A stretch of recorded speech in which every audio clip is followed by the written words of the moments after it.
Welcome back to part 3 with Ajaz Ahmad. Ajaz is a senior news analyst for the Real News Network. He's also senior editorial consultant for Frontline India.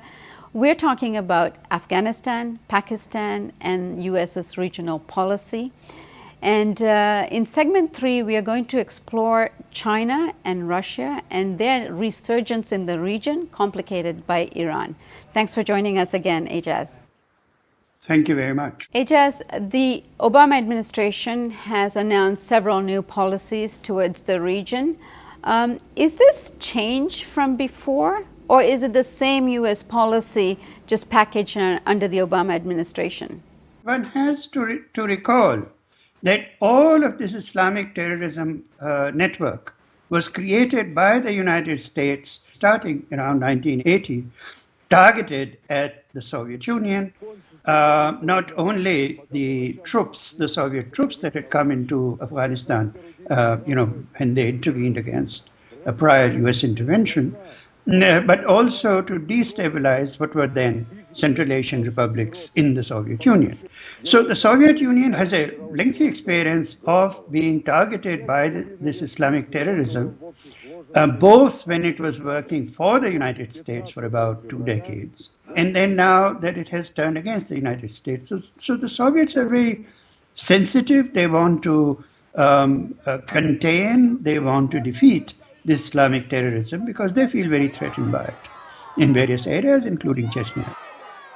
The US had always wanted to keep Russia out of it. Russia's resurgence in the region via Kyrgyzstan, essentially trying to influence it to shut down the US bases in Kyrgyzstan, and also affect the supply routes into Afghanistan. What does all this mean? The Shanghai Cooperation Council, which has been established through a cooperation between China and Russia, and which includes all the states of the Caspian Sea basin virtually, has an official position that there should be no foreign troops on the soil of any of the member countries. Kyrgyzstan is partly acting under that decision, which is a collective decision. But Russia has announced very large aid package, so you can see that there's a bit of bribing also going on. This tussle has been there and will continue to be there. The United States made a huge bid to dominate the Caspian Sea basin countries, and Russia is only trying to recoup much of its influence. Now what has happened is that the supply lines through Pakistan have collapsed. About 80% of the US supplies were going through Pakistan. More than 50% of it was being pilfered in the best of days. And now the Taliban, or whatever you call them, Islamic extremists, have been attacking those supply lines in such a way that the US needs an alternate route. The natural route, the route that they should really have asked for, would be through Iran. That would be the shortest, that would be the surest. And Iran has as much interest in defeating these Islamic extremists in Afghanistan as anyone else. But the Obama administration has taken such a position against Iran that they can't ask for Iran. So the only choice then is for them to go to Russia. Asking Russia for the US and generally NATO supplies to pass through the whole length virtually of the Russian territory to be delivered in places like Uzbekistan and so on, and then eventually into Afghanistan, is itself an indication of the US being in a desperate situation where precisely the country that they're trying to contain is the country on which they will increasingly depend. Given that situation, what the Russians basically are saying is, we will let NATO use this route and stabilize its supply situation in Afghanistan, provided you address two strategic interests that we have. One, the deployment of these very advanced missiles as part of the so-called defense shield, and the question of the membership of Ukraine and Georgia into NATO. The United States seem to be giving some way on both of those issues. So there's a kind of a very hard bargaining going on between Russia and the US. Ajaz, what about China? China's presence, many experts say, is through the base in Balochistan, how it keeps an eye on what's going on. What is your take on that? So far as the question of the Chinese presence in Balochistan is concerned, it's just a bit of Western propaganda, and I don't take that seriously. But China is a major presence in this region.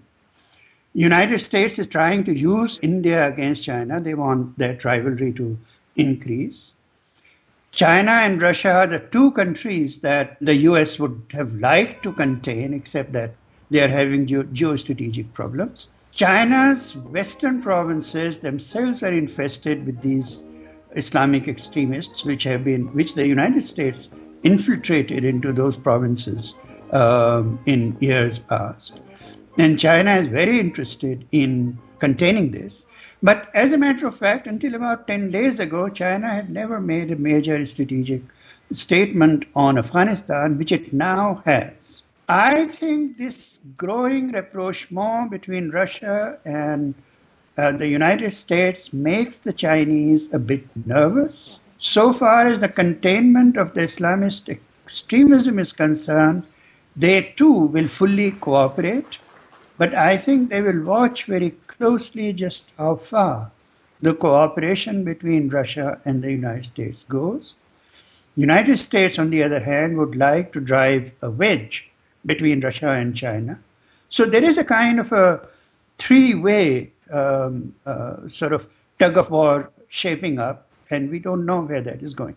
And what was in that statement that China made on Afghanistan? It's a very normal sort of statement, how the situation in Afghanistan is destabilizing the region, how there should be a cooperation among various countries in the international community, how the United States should not try to solve problems unilaterally because it can't. The complications of Afghanistan, Pakistan, India, Iran, Russia, China, all in the region. It promises to be an ongoing discussion for a very long time, and I hope you join us again very soon.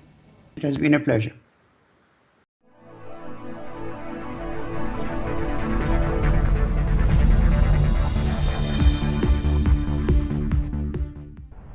Donate today and receive a new documentary film available to members of the Real News Network. The History of the National Security State with legendary author Gore Vidal. Bonus features of the DVD include an in-depth response to Vidal from ex-CIA analyst Ray McGovern, who served under 7 U.S. presidents, an exclusive interview with Colin Powell's former Chief of Staff Larry Wilkerson, and an insightful interview with oil policy analyst Antonia Juhas. The news magazine of the screen. Living glimpses of history in the making. Hollywood and Washington is a symbiotic relationship. They both deal with illusions. Reality doesn't often play much of a part. I think I saw through the myth of the Cold War almost from the beginning. I was a Washington political kid from a political family. Roosevelt first had radio because he had this great speaking voice and everyone liked to hear. Truman proceeded to break every arrangement that Roosevelt had set up for a peaceful coexistence. And Truman thought that it would be a good idea, why not just stay armed all the time? And then he devised the national security state. You've got to go up and swear allegiance to the United States or else you're a commie. I mean, we had imported fascism. We get Dwight Eisenhower, who said that we have this great military industrial complex. It is a dangerous thing. And he said this is going to change everything. And the way our country's governed is going to change us politically. Along comes Jack Kennedy, who wanted to make his mark, believed in the Cold War. But he said in this kind of politics, it is the appearance of things that matters. I think everybody should take a sober look at the world about us. The national security state still exists, only it isn't communism anymore, it's terrorism. This is the most serious thing that has happened in the history of the United States. Knowledge is power. We need an honest news system. We need the real news. This is the sort of thing we can build right now without anyone else's permission from the government or from the business community. It's the power's in our hands. If we're not going to sleepwalk into more wars, we think we need to start with a television news network that won't bow to pressure and has the courage to seek facts. And that means independent economics. And that's why we need you. Make a tax-deductible donation now of at least $10 a month or a one-time give of at least $75. As a thank you for your support, we will send you the new documentary film, The History of the National Security State.